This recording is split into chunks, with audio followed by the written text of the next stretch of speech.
Well, BEE is a very contentious subject in South Africa. Some people make it the enemy number one of economic growth. And if you have a look at the country's track record on growth, the fact that for more than a decade, our economy has been expanding at a slower rate than population, and we're all getting poorer as a consequence. Well, not all, but on average we are. That is a pretty compelling argument. So the Democratic Alliance, which has always been more business friendly, has proposed something new, something different. And the head of policy at the DA is Matt Cuthbert, who is a member of Parliament, has been in Parliament since 2019. But I was interested to see, Matt, you're a career politician, if ever there was one. Age 22, you were already in the Ekurhuleni Metro Council. What drew you to this line of work? So thanks very much for having me on your show, Alec, and good afternoon to all of your listeners. I think I've always had the political bug. I had a family who were involved in the Progressive Party, and that I remember sitting with one of my aunts at lunchtime conversations, and she used to tell me about this chap by the name of Tony Leon and how his version of muscular liberalism was shaking up the South African body politic. And I sought out my local branch. Unfortunately, I was a little bit young to join the DA in my early teens, but I made sure that I set up an appointment with the local branch chair at my university, the University of Pretoria, for the first day that I got to university, and signed up to be a member of the DA, and I haven't looked back since. And it's been a very interesting pathway. I think I've been involved in active politics now for about 13 years.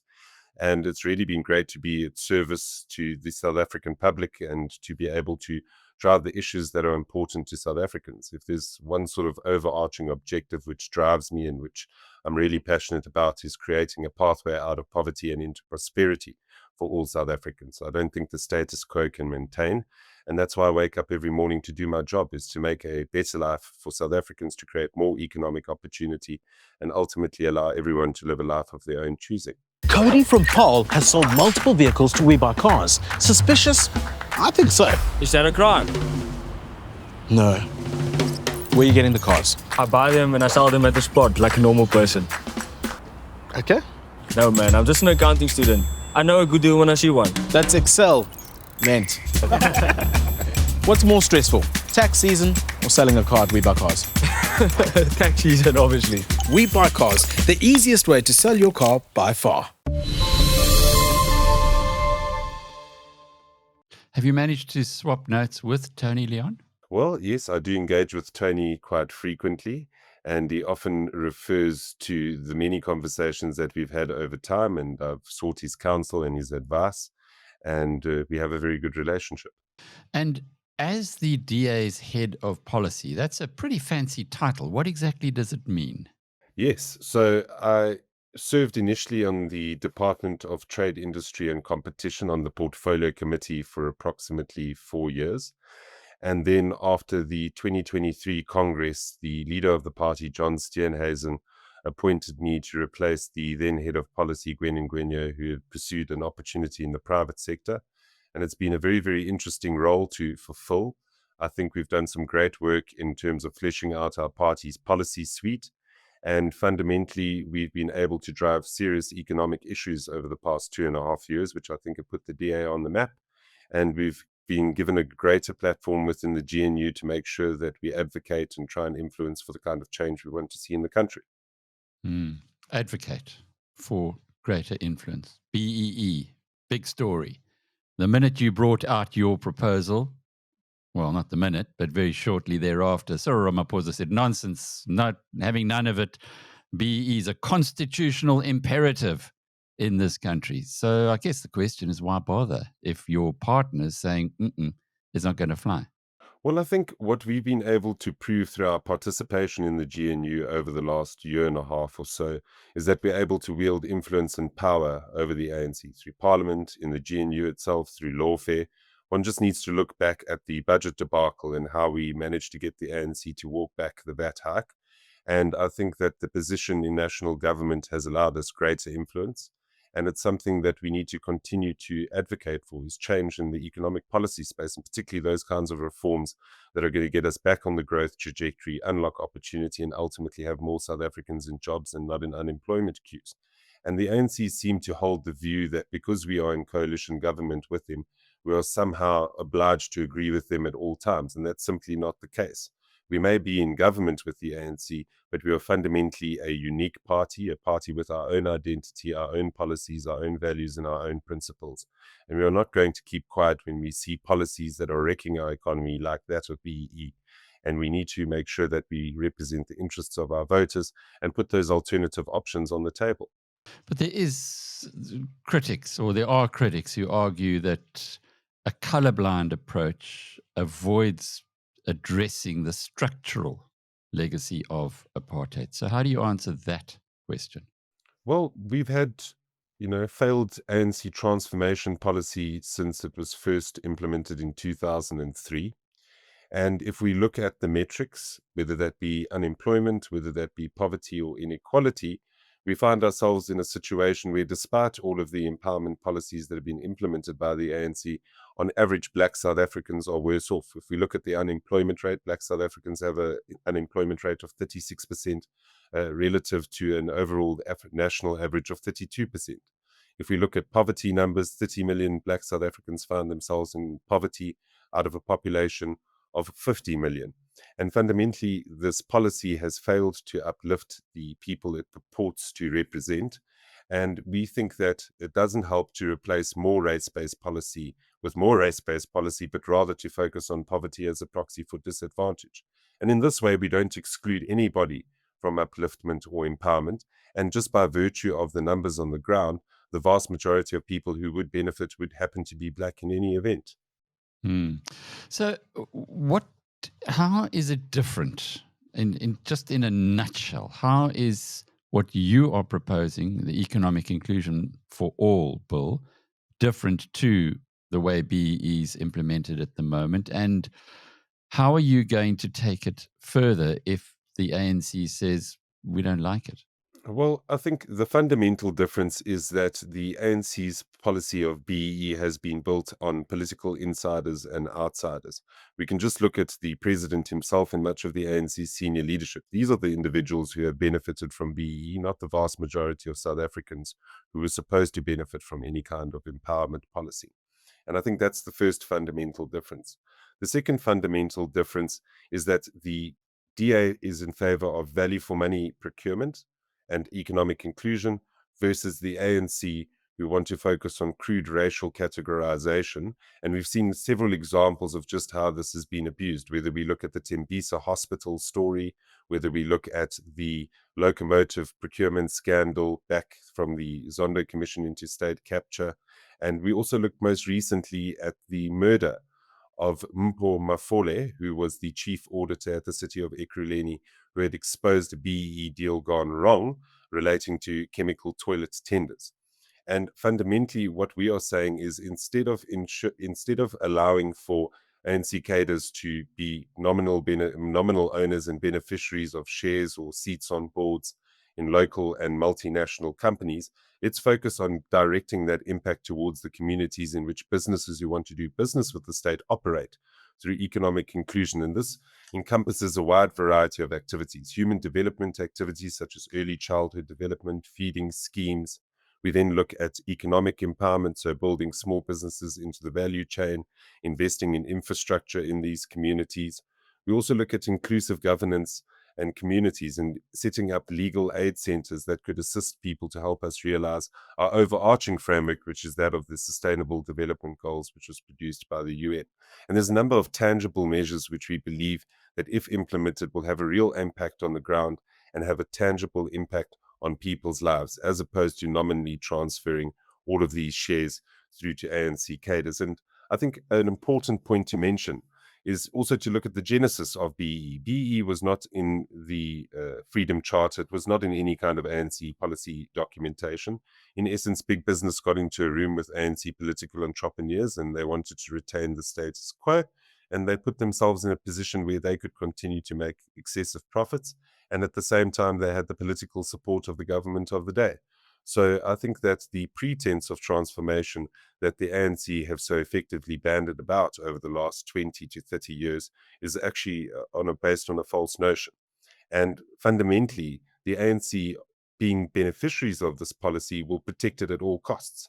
I saw a statement that came out from Matthew Parks, the COSATU spokesperson, yesterday, which said that BEE is sacrosanct and claimed to ascribe a number of different achievements to BEE. But when we look at the unemployment numbers, the poverty numbers, and the inequality numbers, that is not borne out by the facts. And fundamentally, the ANC needs to realize that public opinion has changed and that South Africans are tired of this insider-outsider culture, and we are going to continue to fight this battle. We're going to take this process to Parliament, and we're going to take to the streets to make sure that we get them to change their minds. Take to the streets? Well, we're going to have presence activities that will follow in the coming weeks. We will make sure that we are out in every street corner advocating for change and transformation policy and directing that towards genuine empowerment. And we are going to make sure that we put every effort in to try and sway our partners within the government of national unity to get on board with our plan. And you say that the mood has changed. Have you got any evidence of that? Well, if we look at the Ipsos poll, which was conducted by News24, and we see how attitudes have changed towards BEE, that almost 50% of South Africans who were once in favor of BEE no longer hold that particular view. We've also seen recent polling from the IRR, and I know a regular guest of yours, the SRF, have also indicated that a number of their polls indicate that people actually don't care what the color of the cat is, so long as it catches mice. And I think that there's a general sway in opinion over time. And South Africans, and let's look at Johannesburg, where we sit today, as an example, and the announcement of Helen Zille as the mayoral candidate for the DA in Johannesburg. People are so tired of ANC dysfunction, broken municipalities, and a failure to deliver services that people just want things to work. And I think that this policy proposal aligns very closely with that. So if I'm reading you correctly, the ideology of retribution, maybe sorting out the apartheid past for those who had been disadvantaged, is now becoming less important than let's just have something that works. Well, I think people want things to work. I think that there is a necessity to redress the injustices of the past because people were locked out of opportunity and the ability to climb up the social mobility ladder. But I think that people just want to get into jobs. They want to be able to feed their families. They want to be able to live a life of their choosing. And unfortunately, the ANC's economic policies that are currently in place prevent them from doing so. And I think that there's an urgent mood for change within the country. And I think that we're going to see this in the run-up to the local government elections in 2026, as well as the national elections in 2029. And I don't consider myself to be any kind of soothsayer, but I do think that we are going to see fundamental change when we arrive at the polls next year. There's a narrative that says that there have been a group of elite people who have benefited from BEE and they are the status quo and they are hanging on to it tooth and nail, and they're very powerful within the way that decisions are made in the ANC. But what evidence do you have? What factual argument can you put on the table to say, hang on a minute, this is really what's happened, and that the broad South African populace have not benefited from the implementation of these laws? Well, I think the prime example is the president of this country, Alec. The man has been a beneficiary of transformation deal after transformation deal. He is not a self-made businessman who earned the billions that he currently has in his bank account. He has been a beneficiary of patronage. And I think that that's the prime example of how this policy has been used to benefit insiders versus outsiders. And as I mentioned earlier on in the interview, if we just look at the unemployment and the poverty numbers, it is clear that the benefits of this policy have not trickled down to the people on the ground and the masses that found themselves without the ability to work, without the ability to feed their families, and without the ability to live a life of their choosing. And I think that it's become stark just how South Africans have come to this realization that despite the ANC having punted this policy over a number of years, it has not had any kind of tangible impact in their own individual lives. Do they care? Do people really care? We saw that the voting turnout in the last election was the lowest yet. What is going to, or perhaps I'll put it differently, do you feel that they're starting to care enough to actually go to the polls in the first place? Well, I think that there's a much higher level of political engagement than there was prior to the GNU. I think that there's a tangible feeling among South Africans that things can change.